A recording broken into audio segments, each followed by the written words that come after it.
ಮಾಡೋಣ ಗದನಗಿರಿಯ ಒಡೆಯ ಶಿರಬಾಗಿ ಮಾಡುವೆ ನಮನ ಗದನಗಿರಿಯ ಒಡೆಯ ಶಿರಬಾಗಿ ಮಾಡುವೆ ನಮನ ಭಕ್ತರ ಬಳಿಗೆ ಸೂರ್ಯನ ಕಿರಣ. ಧನ್ಯವಾದಗಳು.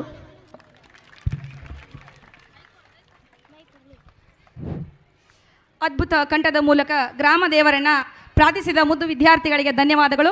ನಿಜವಾಗ್ಲೂ ಈ ಹಾಡನ್ನು ನಾವು ಒಂದು ಸಾಧನೆ ಅಂತಲೇ ಹೇಳ್ಬೋದು. ಯಾಕಂದರೆ ಈ ಹಾಡಿನ ರಚನೆ ಮತ್ತು ಗಾಯನ ಕೇವಲ ಒಂದೇ ಒಂದು ಅದೇ ನಿನ್ನೆ ಆಫ್ಟರ್ನೂನು 1-2 ತಾಸಿನಲ್ಲಿ ಏನಪ್ಪ ಅಂದರೆ ಈ ಹಾಡನ್ನು ಸರ್ ಹಾಡಿಸಿ ಆಮೇಲೆ ಅವರೇ ರಚನೆ ಮಾಡಿರ್ತಕ್ಕಂಥ ಒಂದು ಹಾಡು.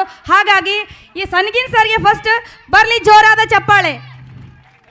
ಯಾಕಂದರೆ ಹಾಡನ್ನು ರಚನೆ ಮಾಡೋದು ಅಷ್ಟು ಸುಲಭವಲ್ಲ, ಅದೇ ರೀತಿ ಹಾಡೋದು ಕೂಡ ಅಷ್ಟು ಸುಲಭವಲ್ಲ. ಕೇವಲ 1 ಗಂಟೆಯಲ್ಲಿ ರಚನೆ ಮತ್ತು ಹಾಡಿದ್ದಕ್ಕಾಗಿ ಮಕ್ಕಳಿಗೂ ಕೂಡ ಬರಲಿ ಜೋರಾದ ಚಪ್ಪಾಳೆ. This is the next level of divinity, we can say. Extremely good. Give them a big round of applause for the group of prayer for starting the program on the such divine note.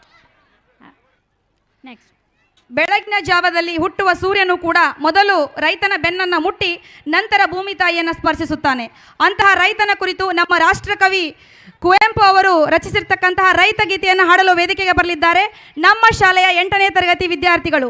ಜೋರಾದ ಚಪ್ಪಾಳೆಯೊಂದಿಗೆ ಸ್ವಾಗತಿಸಿ 8ನೇ ತರಗತಿ ವಿದ್ಯಾರ್ಥಿಗಳನ್ನು.